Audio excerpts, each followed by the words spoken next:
हाँ यस, सभी लोग तैयार। 3, 2, 1 स्टार्ट। एक ऐसे दौर में जब दुनिया भर में लोकतांत्रिक स्वरों और अभिव्यक्ति की आज़ादी के लिए आवाज़ें उठ रही हैं, केरल में पहले से लागू कानूनों में संशोधन करके बोलने के अधिकार पर अंकुश लगाने की कोशिश हैरान करती है। हालांकि इस कदम के साथ ही देश भर में इसके खिलाफ तीखी आवाज़ें उठीं। उसके बाद राज्य की वाम लोकतांत्रिक मोर्चा की सरकार ने इस अधिनियम को वापस लेने की घोषणा की।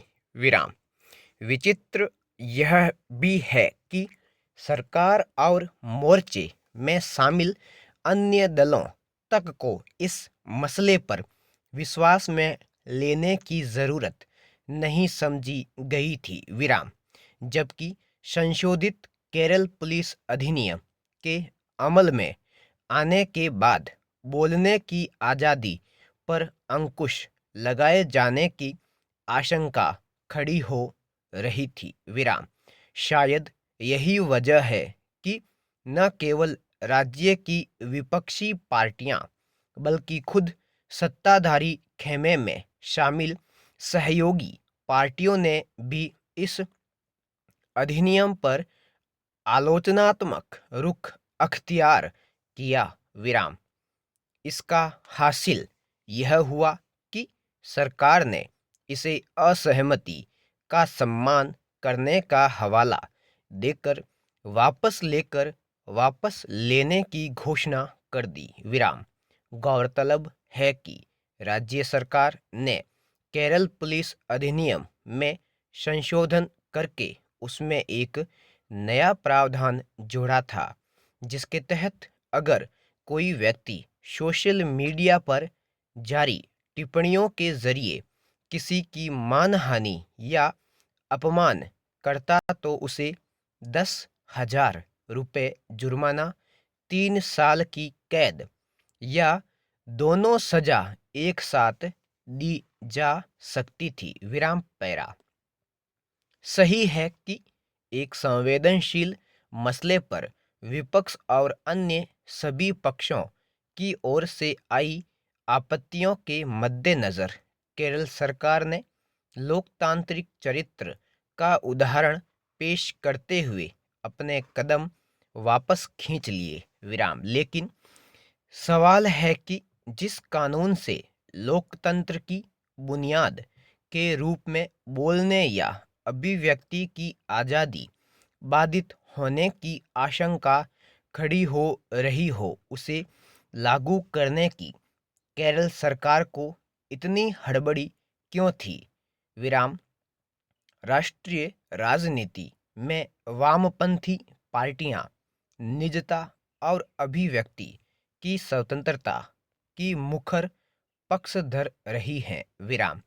अक्सर दूसरे दलों की सरकारों की ओर जब लोगों पर गैर ज़रूरी पहरेदारी जैसे कोई नियम कायदे थोपे जाते हैं, तब वामपंथी पार्टियां ज़रूरी सवाल उठाती हैं।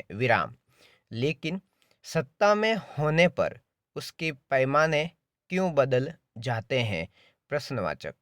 इस बात की सफाई केवल यह नहीं हो सकती कि यह प्रावधान केवल महिलाओं और बच्चों को साइबर अपराधों और धमकियों से बचाने के लिए किया गया था, और इस पर अन्य पक्षों की ओर से आपत्ति जताए जाने के बाद सरकार ने अपना फैसला बदल लिया। पैरा दरअसल इस कानून से जुड़े संवेदनशील पहलू पर गौर करना, व्यवहार में उसके असर का ध्यान रखना और अन्य सहयोगियों और विपक्षी पार्टियों से सलाह लेना लोकतांत्रिक प्रक्रिया में पारदर्शिता को सुनिश्चित करता।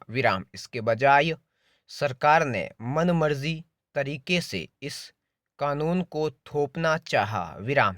यह किसी से छिपा नहीं है कि देश में कई ऐसे कानून अमल में आए जिन्हें लागू करते हुए यह आश्वासन दिया गया था कि इससे देश विरोधी गतिविधियों और आतंकवाद को रोकने में मदद मिलेगी विराम। लेकिन व्यवहार में ऐसे कुछ कानूनों के दुरुपयोग पर तीखे सवाल उठे और उन्हें लोकतंत्र, आलोचना, अभिव्यक्ति की आज़ादी पर हमले और दमन के औजार के तौर पर देखा गया विराम।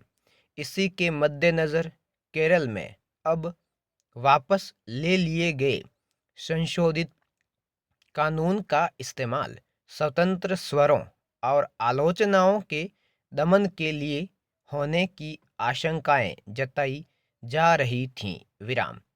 जबकि आलोचनाओं की मंशा अगर बेवजह अपमानित करना या धमकी देना न हो तो आलोचक स्वर लोकतंत्र को मजबूत करते हैं विराम। बेहतर हो कि आधुनिक और सभ्य होती दुनिया में निजता की सुरक्षा, व्यक्तिगत सामुदायिक गरिमा सहित लोकतंत्र और अभिव्यक्ति की आज़ादी के अधिकारों को भी मजबूत किया जाए। संपूर्ण विराम।